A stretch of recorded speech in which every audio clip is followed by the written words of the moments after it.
Hello everyone, welcome back. Thanks for joining us again. We've got Ellie and Matt with us again this week. Hi guys. Hello. Hello.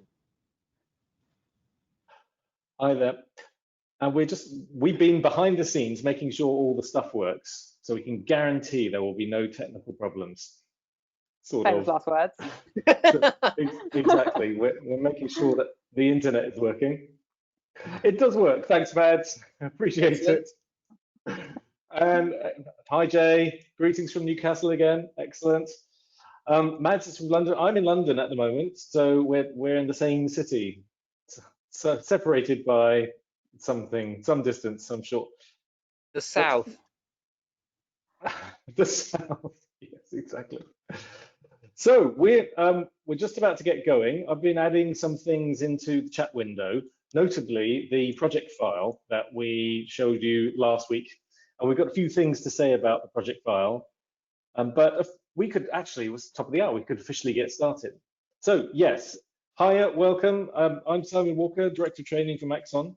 And we've got Ellie Wade and Matt Umney here, our expert trainers for Maxon. And yes, the session is being recorded and you automatically get a link to it.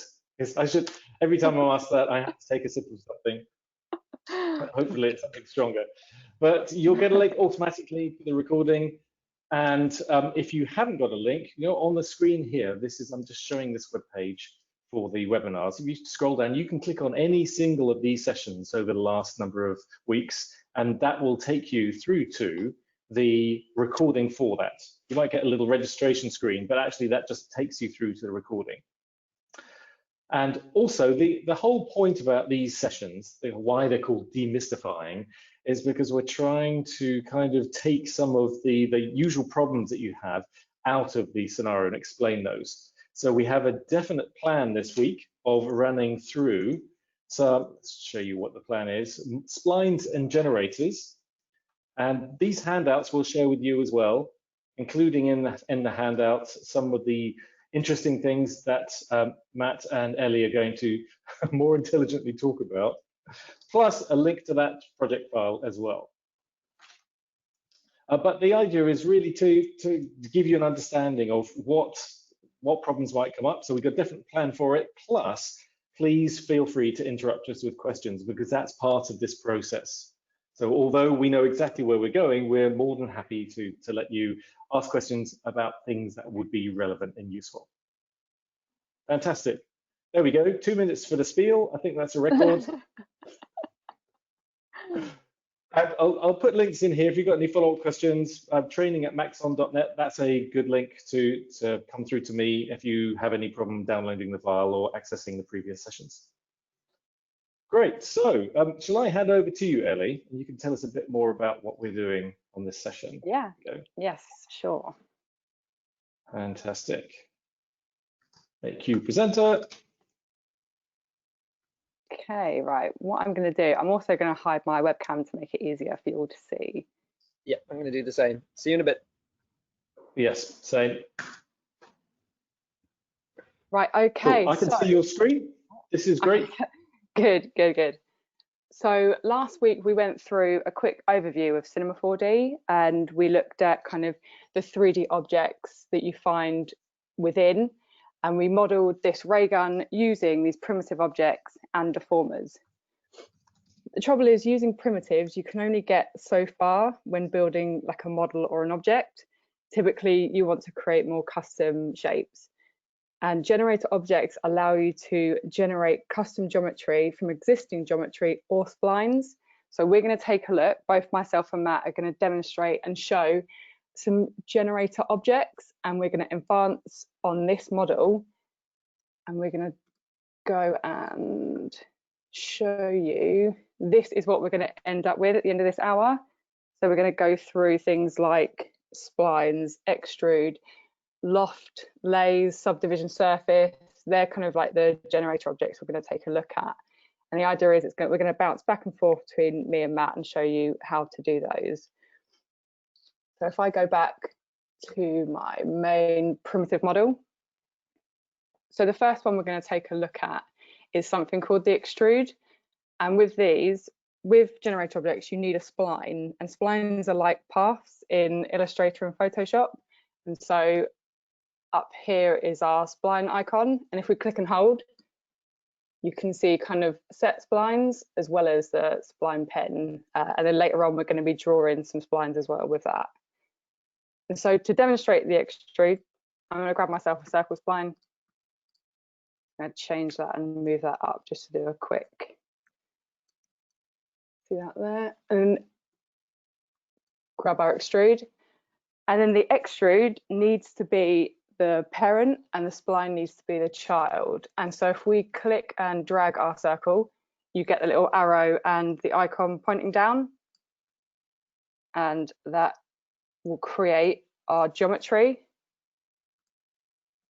And within our extrude, you can change the offset. And so that's the kind of the width, basically the size of our extrude.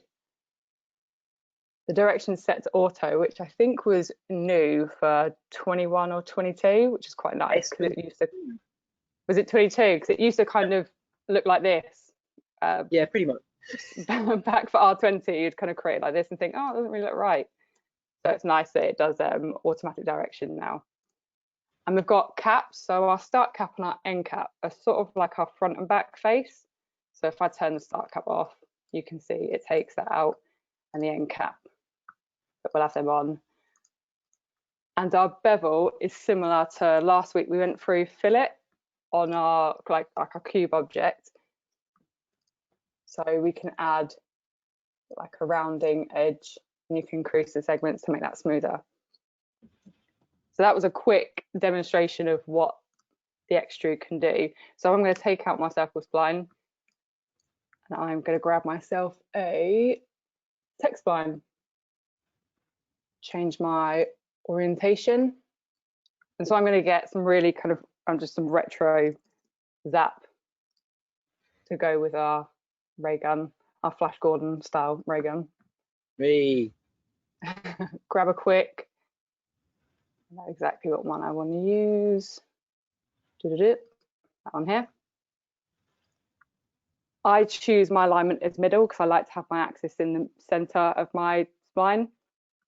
And if we drag and drop that in our extrude still has our bevel on. So take that down. And then we've got our zap. Can I ask a quick text question whilst you're at this point, Ellie? Yeah.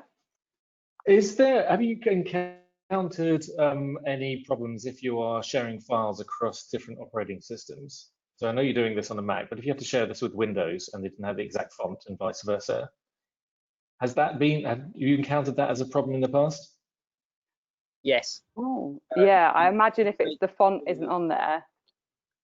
Yeah, that's it. If the font's not there, then it's not going to work. Same as anything else, really. It will just simply go, hey, we can't find it, so we've replaced it with something that generally looks nothing like it, but is probably next on the alphabetical list. Yeah, so that would be obviously an issue, yeah. Got it. Okay, it's just that some people I've been working with recently share a lot of files across systems. So they've got a whole load of Macs and a whole load of Windows PCs in the same department. Okay, it's something to look out for. Thank you. Font, it should be okay. Got it. Cool. So all I'm going to do is I'm going to shrink the zap down, and I'm going to use the 4 views to kind of position it. I find that's the best way. So I'm going to shrink that down. I need to bring that across and bring it forwards. This is just, I'm just doing this by eye. Okay, and there's our, so that's our extrude, and that's our really simple text. And what's nice as well about this way of working is we'd refer to it as non-destructive. So at any point later on, as long as I leave the extrude in the text like this, I can change this text. So I can change it to Maxon or whatever you'd like that to be. If you decide that maybe you send in the project and someone says to you, we don't want it to say zap now, but you've been working on it for hours, you can still change that.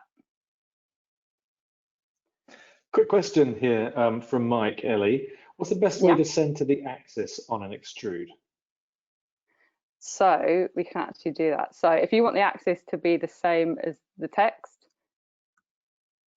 so you can actually copy the y-axis of the text. I mean, this is the way I do it. There may be a different way, so Matt, feel free to tell me. Then I'd go into my extrude, and then you have to enable the axis, and that will allow you to move this without moving anything else.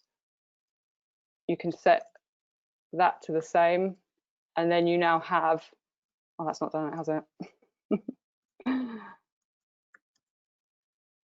Copy the position. If I can find another way.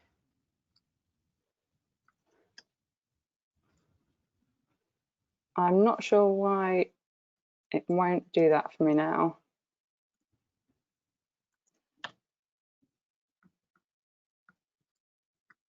So that is a way, so you just enable the axis on the extrude, and you can see, if you see the little cube here, you can center that to wherever you want that to be, and then make sure you click off of that, and then when you move it again, it will move the zap. So like that. Looks good. Matt sounds like he's frantically chasing for another method to do that. Yeah, I think that tends to be how I would kind of like do the axis. You can do it by eye, but you have to make sure that you have your enable axis on if you want to be changing it, and then off again. If you go, if you, I'll talk about it. If you go up to mesh at the top, yeah, and then axes, oh, and then go to axis center, change it to include children and include all objects, and then click execute, and that should do it. Hey, we're all learning today.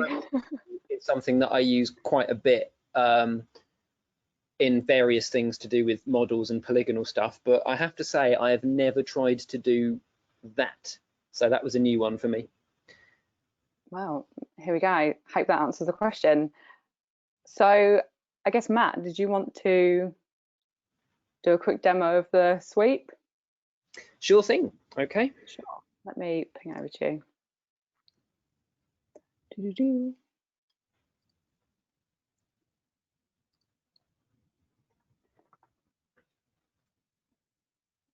So you can see my screen okay? Yeah, we can see your screen. I get the question. Perhaps we should swig every time we do that. We have to take a drink of orange juice. That's exactly what I'm doing. Okay, so the next one we're going to look at is sweep here. And this does exactly kind of as it states. It will sweep one shape around another. So unlike the extrude one, this actually requires 2 splines to get going. To make life much easier, I'm going to create a circle spline, and that creates 1. And then I'm going to create what we will call our profile spline, which is our second one, which is our star. I'm just going to shrink that a bit. You can hold down T and then click and drag, and that will shrink. And if you hold down T and then let go of T, it will allow you to use that tool just for a brief second. So I've got my 2 splines, and both of those go into the sweep. And what that does is that sweeps one shape around the other, which nobody ever gets until I do this. And then everyone goes, oh. It happens every time. So it takes. Shall I make the noise? Oh, go on. Thank you. There we go. It takes shape 1, or shape A, which is the top one, and sweeps it around shape B, which is the second one. This means that you can reorder this to get a completely different shape. So if I just swap these, I now actually have an exceptionally large circle going round a star shape. So it takes shape 1 and it sweeps it round shape 2. Really useful for making wires, picture frames, cables, skirting boards, all of those sorts of things, anything that will have a profile shape that goes round. Okay, so I will just throw that back to Ellie. Just before you do that, Matt, you know the bevels that were introduced in 21, those apply to, do those apply to shapes like this? Yes, you can do. You can do bevels and rounding and things like that, and that will change the caps. Can you see here? So where it's finished, I can make that flatter or rounder, or you can do presets and things like that. If you click presets, there's a whole load of different ones. So that's quite funky. I like that. So yeah, they all exist. They're just under the caps. And again, as before, you can have a start cap, an end cap, or both caps, or none. Okay. Nice, thank you. That's all right. I will just throw this back to Ellie.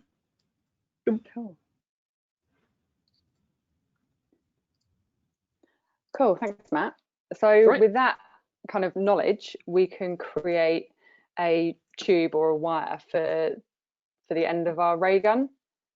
So if I grab myself a Helix spline, I'm going to position that and shrink it down by holding T, and then center it. I just hit S there to center it. And then this will take some changing. So let me, as I've done this today, I know what kind of settings I need. And so to make it more, I guess, to have more rings on our helix, you can change the end angle. If I just push that right up, you can see we're getting a nice swirl of our helix. So then we're going to grab our sweep and drop our helix in. And then for like a tube or a wire, I'm going to use a circle spline. I'm going to change my radius down to 2. And then we get what you can use as kind of like a coil or a tube or wires and things like that.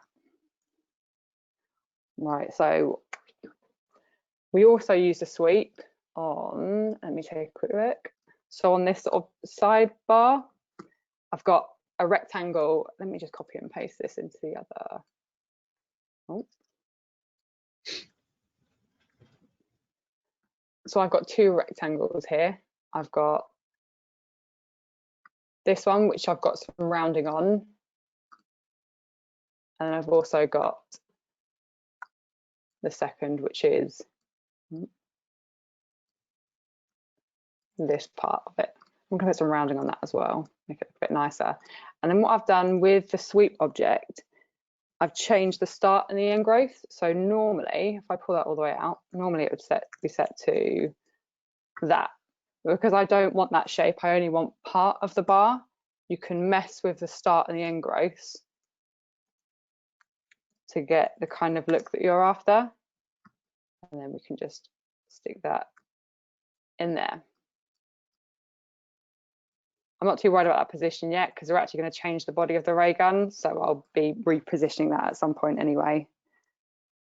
Question, Ali. Yeah. Ali is asking, how did you match the radius of the helix with the radius of the cylinder? So I kind of did it by eye, but you could just, so if we go to our cylinder, so which one is, so it's that one here, and we know our radius is 10 centimeters. And so because we know that information, we could then go into the helix. And so mine's not exactly matched, but you could match it. Whereas I wanted mine to sit a bit on top.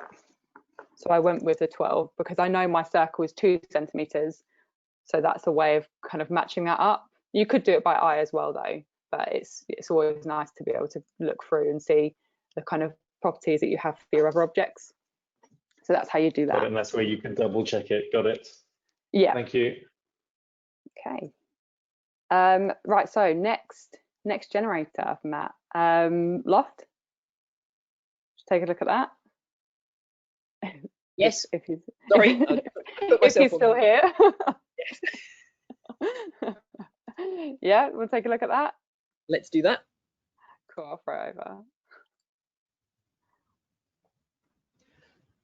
So the loft, I still want to call it NURBS for anybody that remembers cinema from before, about 5 years ago.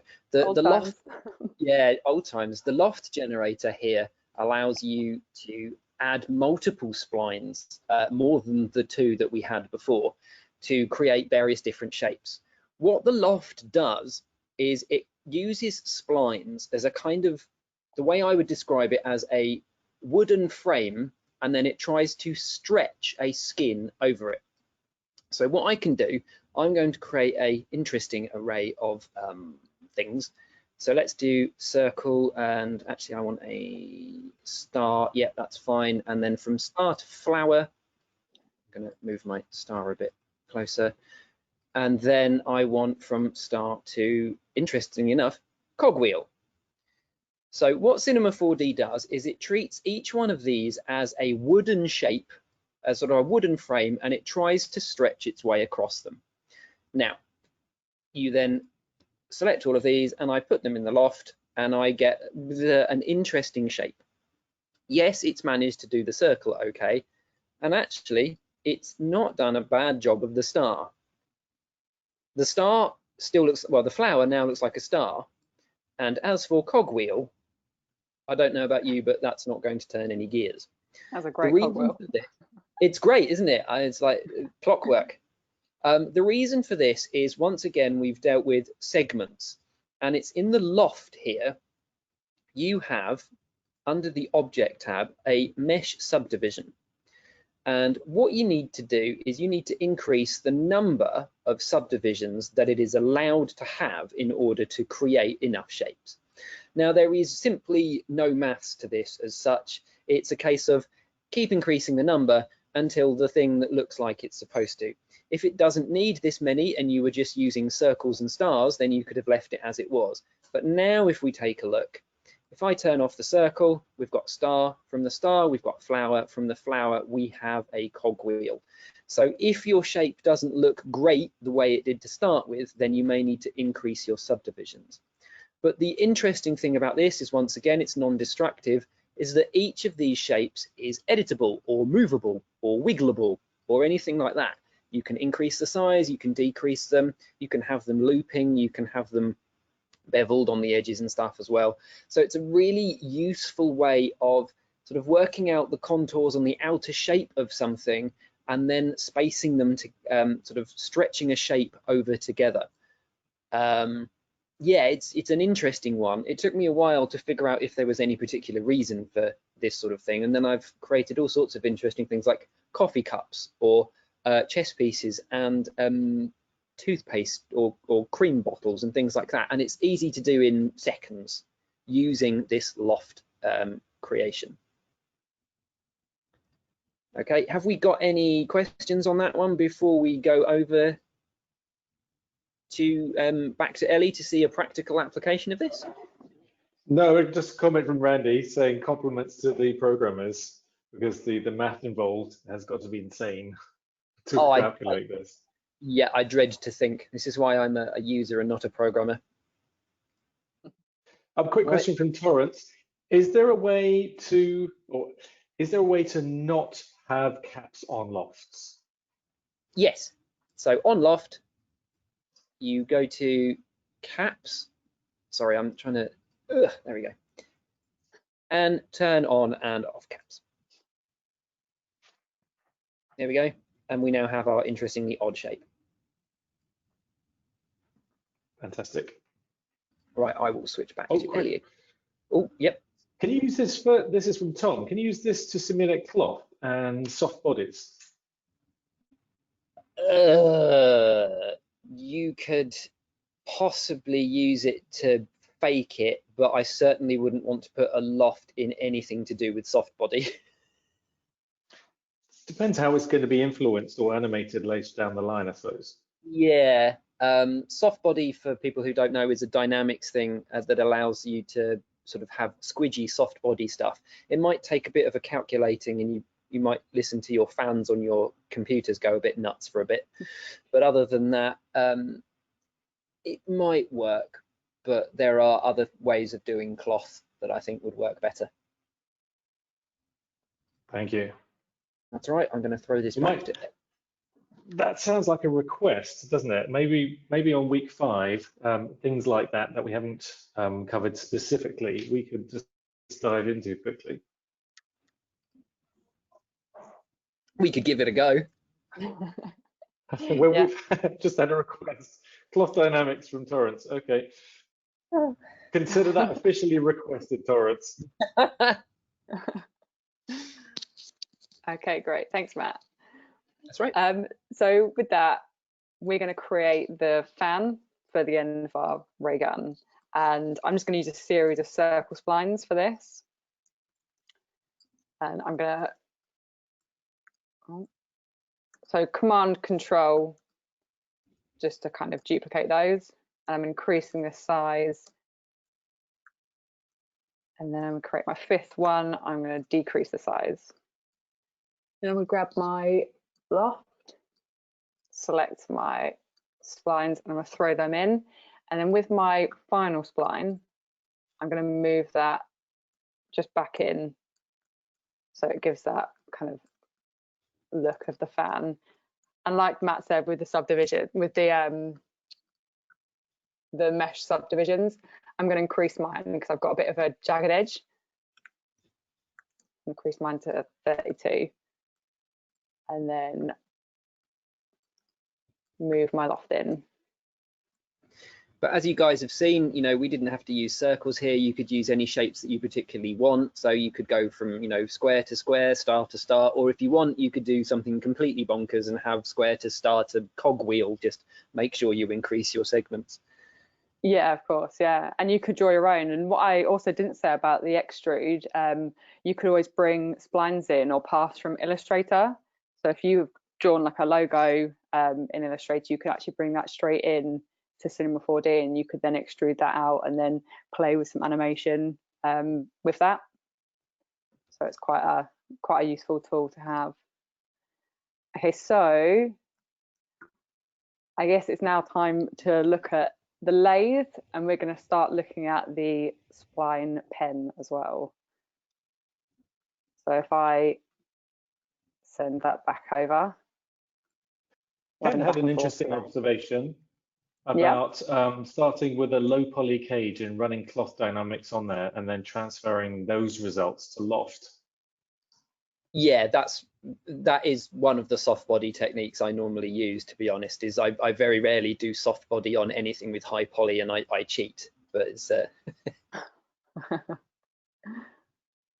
And okay. Can you bevel edges? Can you bevel edges at some of the circles in the Loft, but not all? That's from Ali. So I think it's not necessarily beveling everything, but selective beveling. I'm trying to think what you mean by that.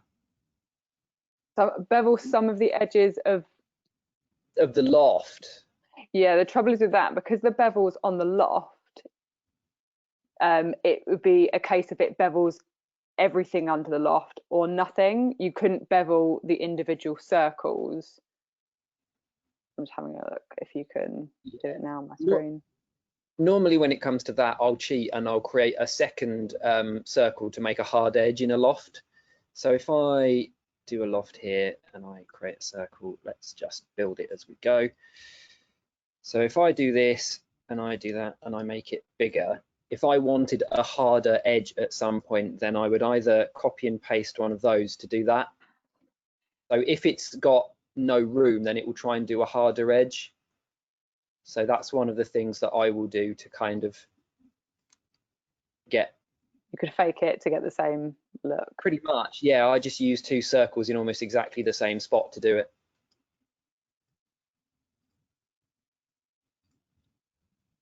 That's a nice little fake. A couple of Illustrator questions coming in, by the way. Yeah. And Illustrator 8, that amazing version that's never got any better in terms of the project file. It's like whenever we have any compatibility issues in any workflow, we always go back to 8. But that hasn't changed, has it, Matt? No, that is I'm afraid not. The one to rule them all.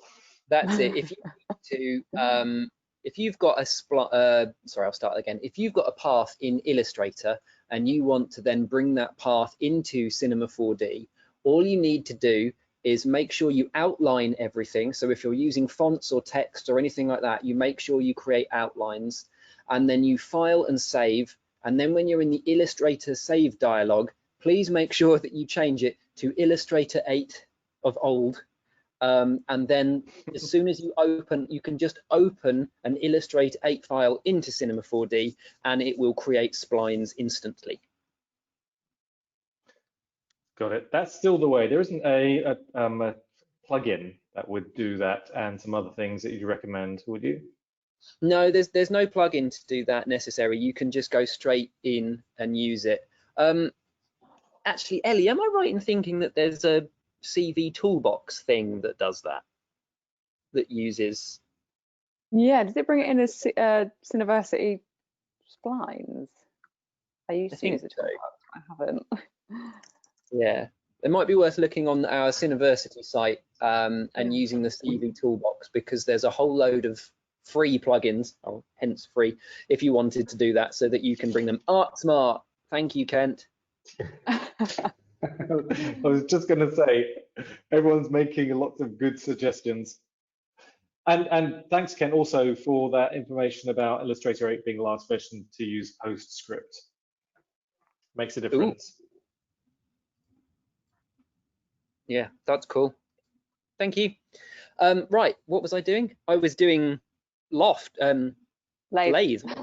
Okay, so the lathe, for anybody who doesn't know what a lathe is in real life, it is a machining tool that allows you to create chair legs, stair banisters, those sorts of things, and also it's used in metalworking and woodworking. Basically, you take a long piece of wood and then it spins very fast, and you use a chisel and you create an outline to get a nice shape.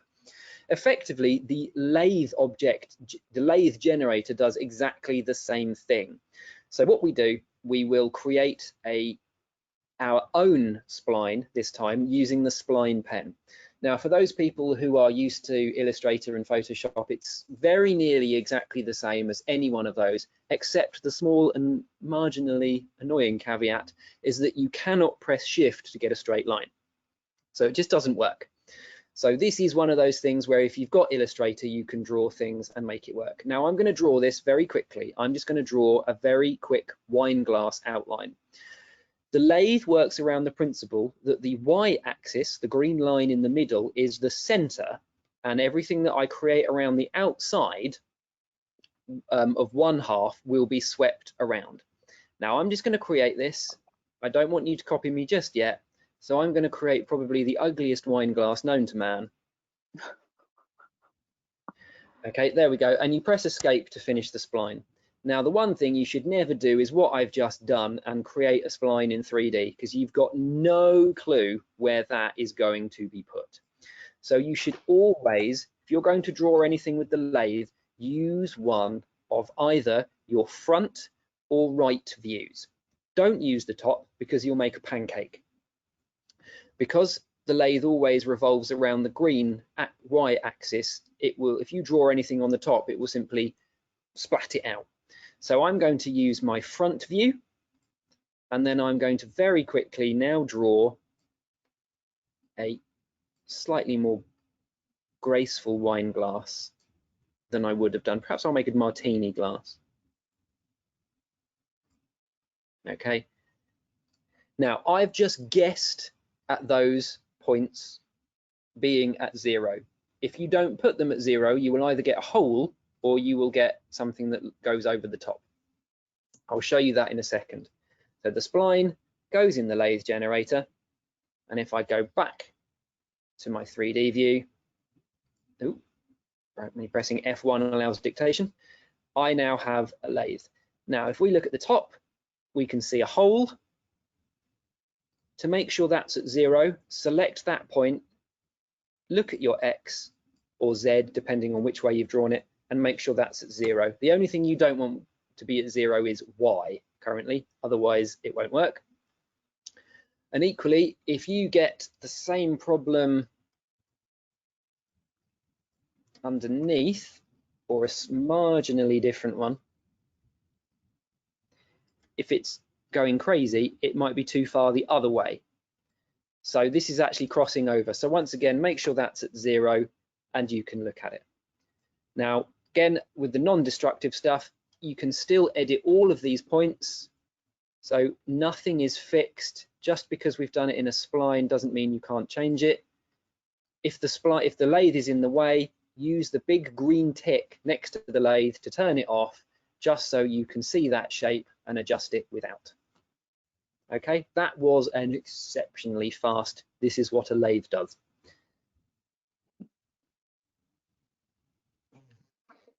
Speed training. That's it. For anybody watching this on repeat, please slow me down. Okay, I will now once again throw that back at Ellie to utilize it for our gun. Yeah, cool, thanks. Whilst you're doing that, just wanted to mention that great question from Patrick about working with cinema objects inside After Effects. And although we're not doing that today, we have done that on a previous session, and we will be doing that on future sessions. So I've just put a couple of links into the chat window for some sessions that we did a few weeks ago with Nick Harris about exactly that and various workflows for it, plus something that was updated last week, where you can have animated Cineware files inside Trapcode in After Effects. So just you can check out those links, and I'll put them in the email follow-up in case you're watching this on record.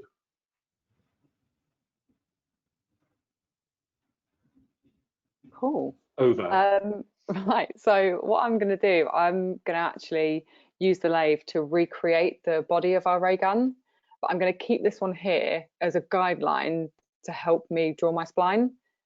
So I'm going to go into my right view. I'm going to grab my spline pen. And then what's nice about this is that I'm able to create the exact kind of shape that I'm after, whereas we're a bit limited when we use the cylinder and the taper. There's not so much you can change, whereas using the spline pen, I can draw it exactly how I want it to look.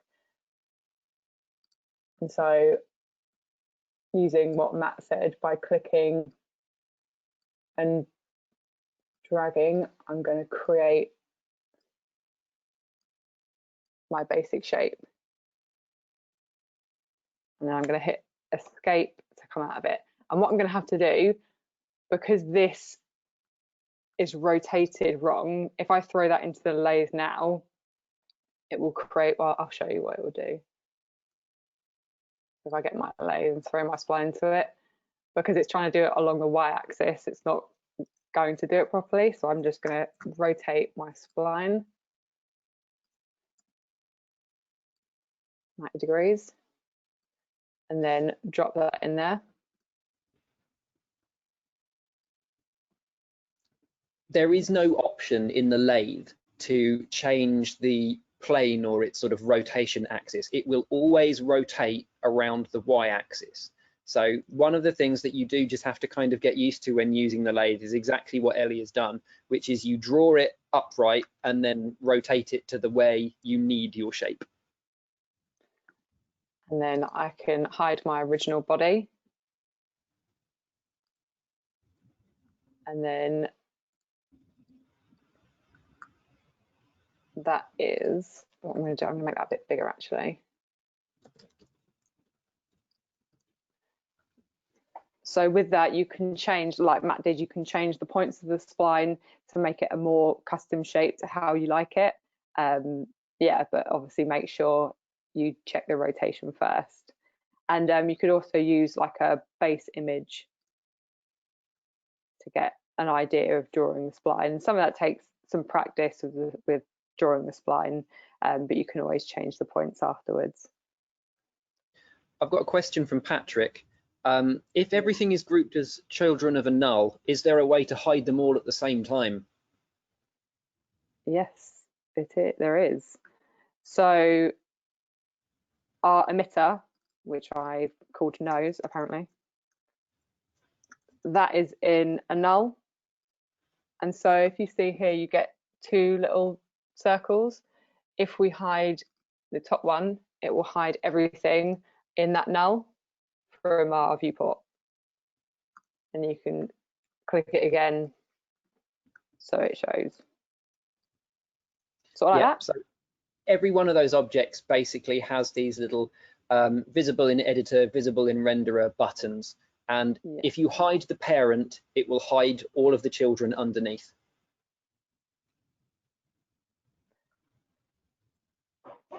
Oh, so that's starting to look a bit more like a ray gun now. I guess the next bit is to go into Subdivision Surface. Just before you do that, Ellie, Kent's wondering if you could just show this Spline Smooth tool. He's quite a fan of it. Yeah, sure.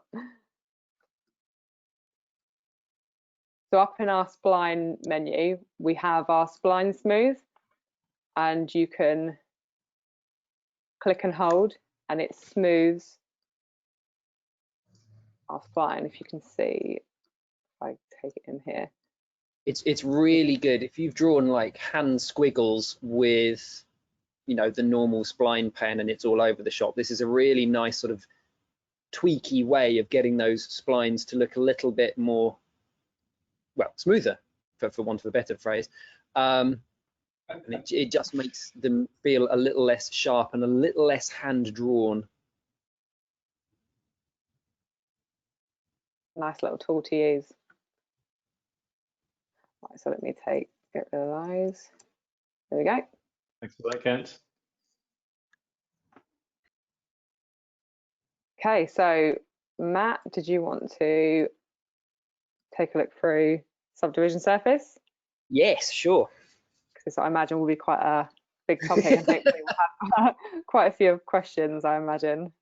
How to do subdivision surface modeling in 19 minutes. In 19 minutes, yes. Well, probably 15, so we can then have a 5-minute lot of questions.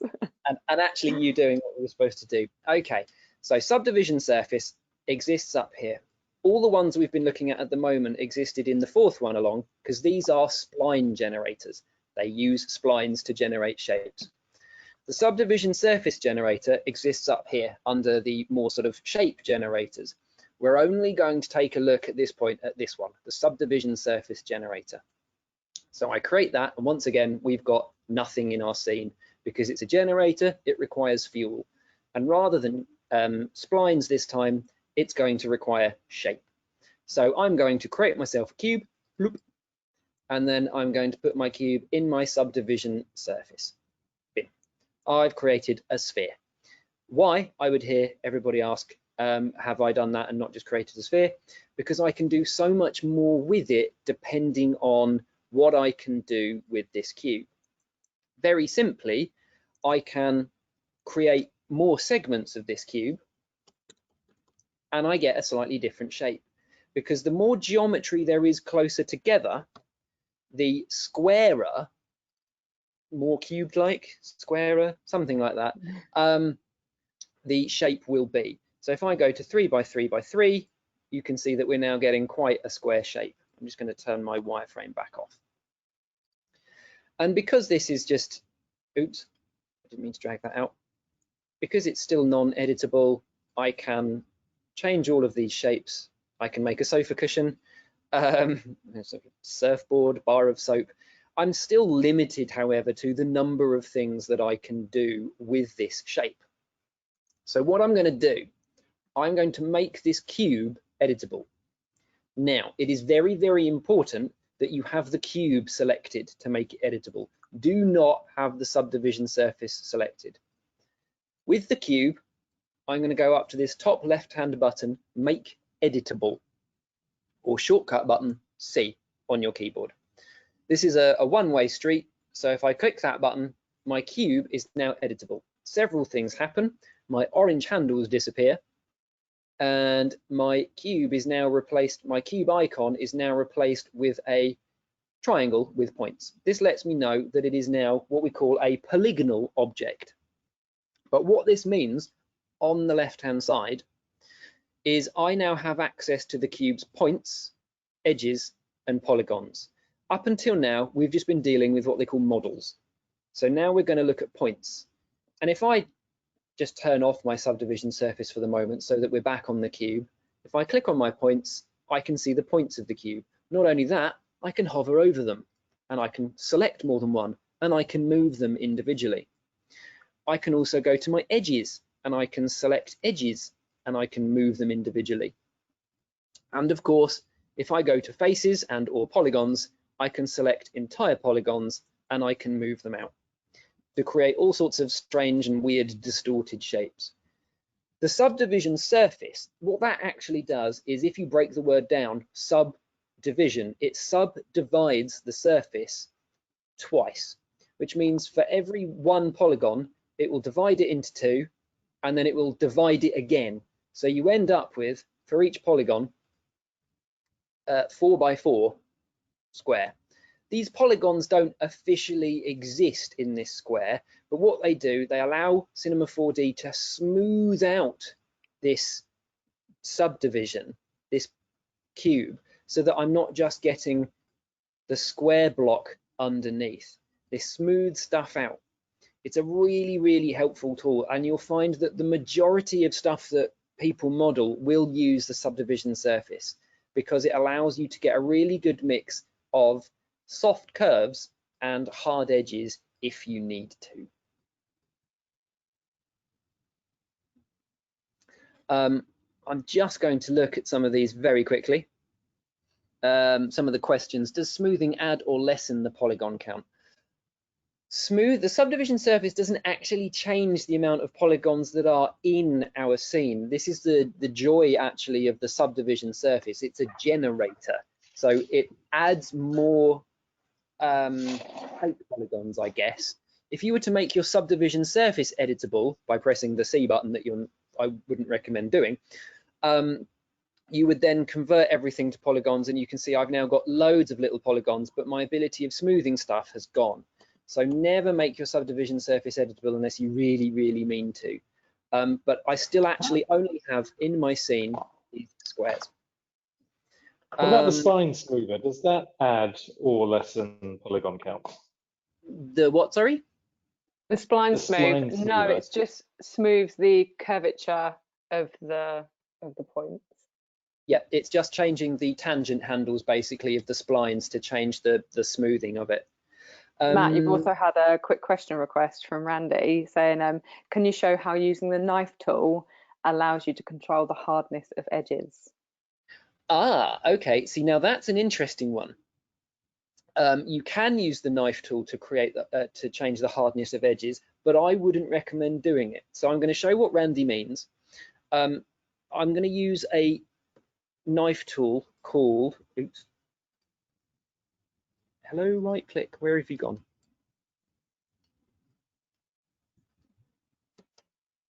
Why doesn't my right click work? Mine's just gone as well, by the way. Well, your right click? Yeah, that must be something to do with this. How amazing. I wonder if it's because we're on demo profiles. There we go. So with my right click,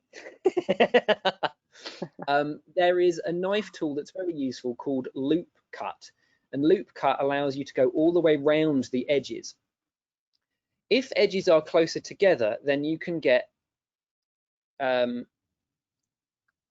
harder edges to get, like the harder edges around the outside.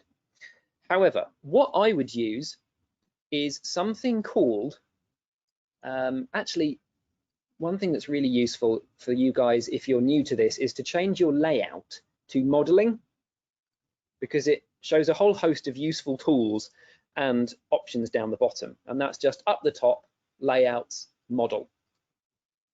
One of the really, really useful buttons is this one at the very end on the right, which is weight, subdivision surface weighting. What that allows you to do is select, for example, just using my move tool, I'm going to select some edges and say I wanted that to be a harder edge.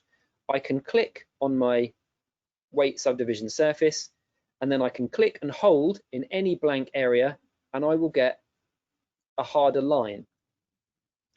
I can do that with a polygon selected, and now you can see if I click and drag, I'm now getting that square face again, or if I go to a point, and I shall just select that point and then go to that, if I click and drag, I can control the softness of this. It's a really, really useful tool that without needing to create extra geometry, which of course then adds more polygons to your scene and increases your polygon count and means that you've got more things to edit with, which makes life a little bit more finicky, that you can get harder edges without needing to create extra geometry.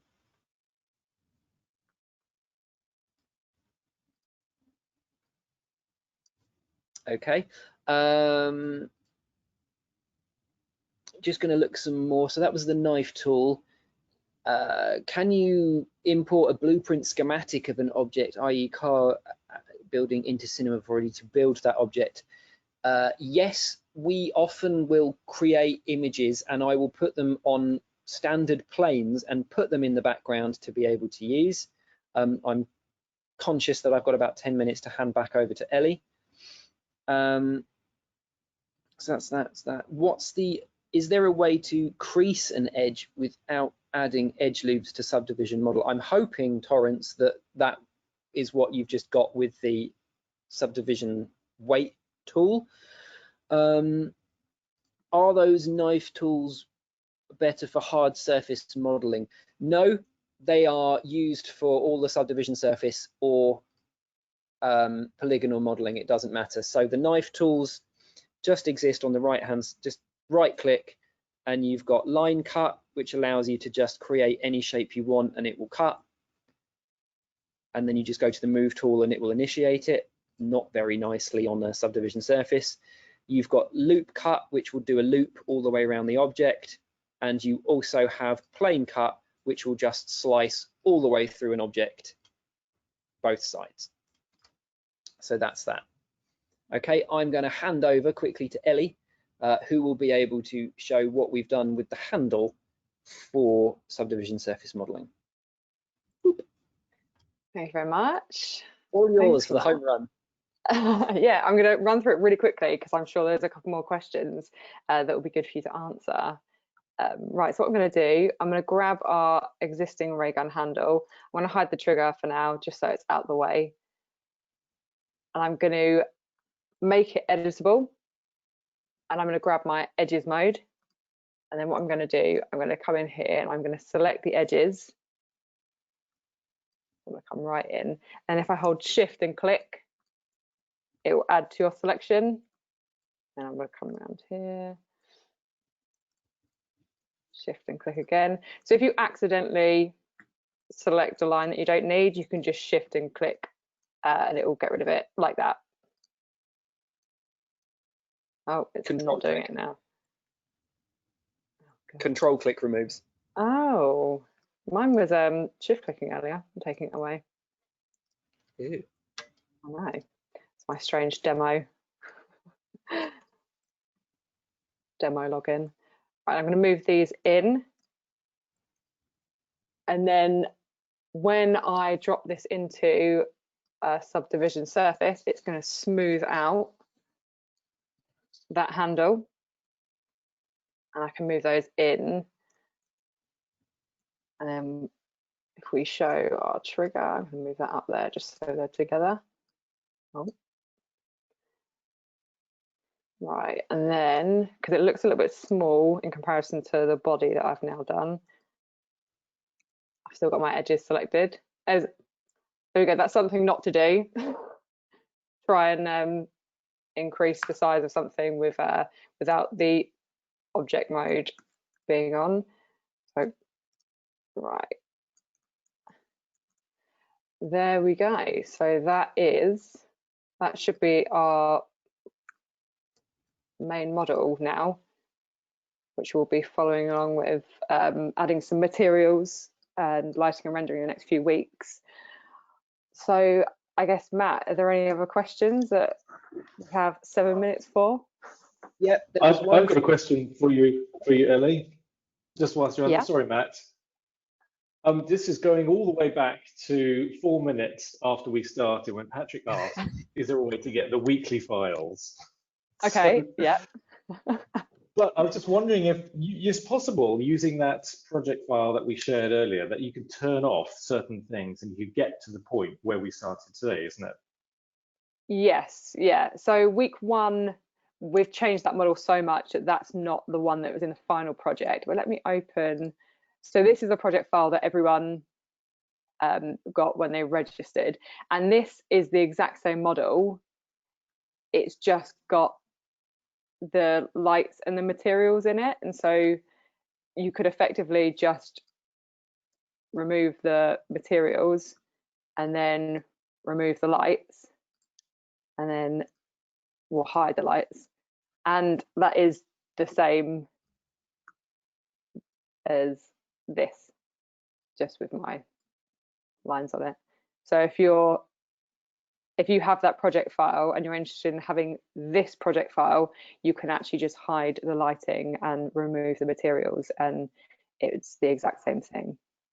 And then you could work your way through adding the materials, which we're going to do next week, and then adding some lighting and rendering and some animation from this starting point if you wanted to. Fantastic. Thank you for that. And sorry to interrupt you, Matt, because I know you had a couple of questions to cover, but thanks, Ellie. That's all right, no worries. Do you want to throw it back to me, Ellie? Of course. Do some demos. Oh, there you go. 5 minutes. It's gonna be like super speed art. This is speed art stuff, yeah. So there's a couple of really quick questions. One is, and there's some shortcuts as well that are going to be on our presentation coming out. If you've got a cube and you want to make it a child of a subdivision surface by creating one, if you hold down Option or Alt on a keyboard and then click the subdivision surface, it will automatically make the subdivision surface a parent of what you've had selected. Equally, the other way around, if you have made a subdivision surface and you want to create a cube and make it a child, hold down Shift when you create the cube and it will make it a child of the subdivision surface. Someone has asked where the subdivision surface weighting tool is. It should be under, if I right click, I need a editable object, that would help, wouldn't it? Oops, just done the thing I told you not to do and made the subdivision surface editable.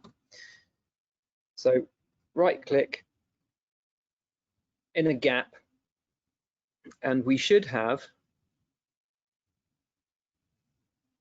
it really isn't there, is it? In which case I think it is. I like to move things, don't they, with each new development? Mesh, with each new release. weight subdivision surface torrents. So mesh, add weight subdivision surface takes you to this. The shortcut for it, which to be honest I use all the time, I don't even go to the menu. If I select an edge and then I hold down full stop and click and drag with the mouse left to right, that activates the subdivision surface tool for as long as you've got full stop held down. So you can see I can do this with each of them, each part, just by holding down full stop. I can do this. It's much easier. It's what we call, I think it's what we call in Cinema 4D sticky keys. If you hold down any of the tools that require a shortcut, it will only use the tool whilst you are on it, and then it will snap back to a normal one when you let go of that keyboard shortcut. Full stop, period, is full stop, point, period? Yeah, that works. Yeah, sorry, I've just been asked, of course, I know it as full stop. So Randy's just asked, what is full stop? Yeah, I did, yeah, cool. You translated, absolutely, yes. That's true, actually. That's an interesting point. Thanks, Randy. You'll be saying carriage return instead of enter next. Oh, no. Press the return button.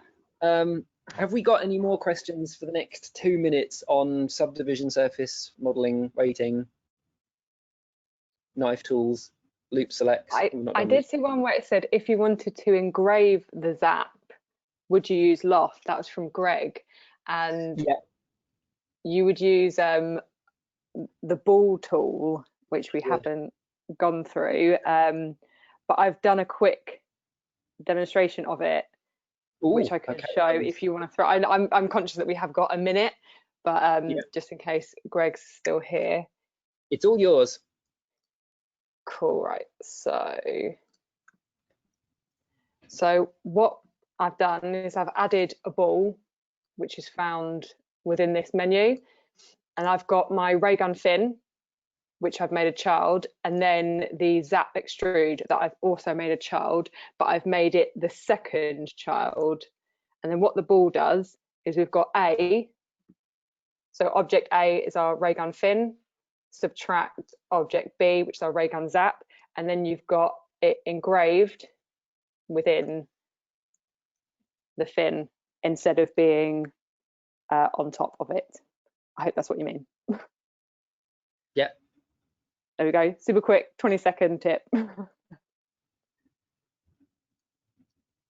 Awesome. That should be a quick tip, really, shouldn't it? Quick On tip, Cineversity. ball object.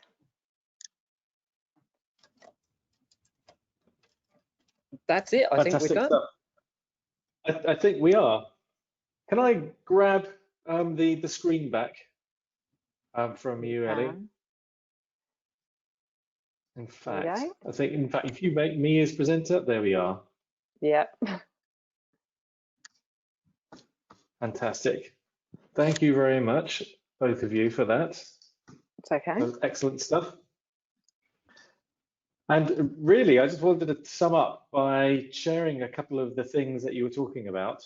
One of which is, in case you had follow-up questions, there are a few videos available on Cineversity. I'm just showing the page at the moment. But that quick tips we briefly mentioned just then, there's a whole section that's updated weekly for small little things that you might not have thought of or that are quite useful. So if you're diving into cinema and you want to extend your knowledge, this is extremely useful, even if you're experienced in cinema. So that those are well worth having a look at. And check this out, guys. You know where I was going on about the bevel and the cap and everything and saying, oh, is that an R21? It might have been because I added that as a custom bevel little 20-second tip. We could have had you show it. I know. Here's one I made earlier. Here's one I made earlier. So here we go. Here's if you haven't seen these are just 20 seconds worth of tips. So that whole hour you sat through, we can do in 20 seconds. No, I'm just kidding.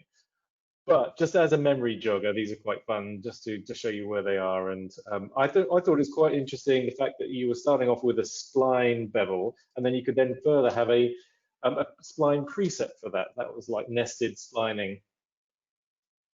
But anyway, that would be quite fun too. But both of those little tips I'll add into the links that you get on the emails automatically. And thank you, by the way, for those suggestions that you had as well for the different, like the soft body and maybe the cloth, because you've got a range of things that we pick up in week 5 of these sessions too. Absolutely, absolutely. Ooh. I think we lost Ellie. Ellie's got screen froze. Yes. Cool. So thank you. Oh, there's something I could mention actually. Here we go. Kent's reminded me that we just published today the fact that we have something called the 3D Motion Show. So 3dmotionshow.com is something that we are doing multiple sessions over the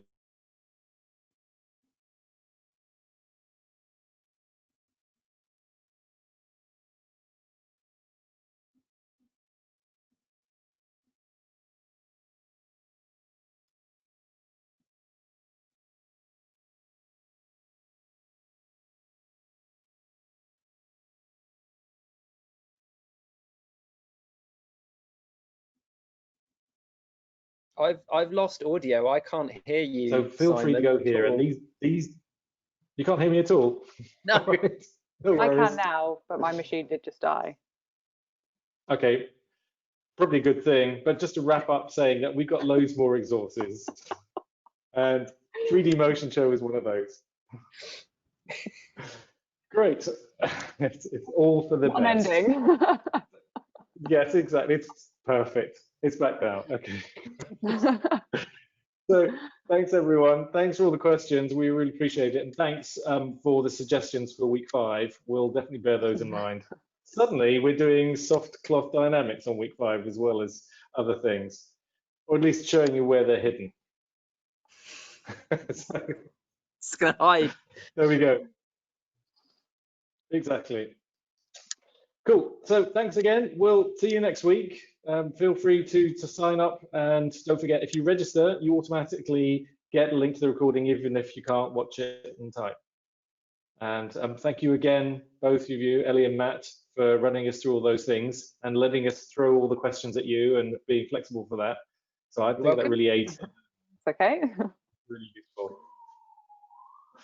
Cool. So thanks, everyone. We'll see you on the next one of these. And stay healthy. All right. Take it easy. Take care, guys. Bye, everyone. Thanks, everyone. Bye.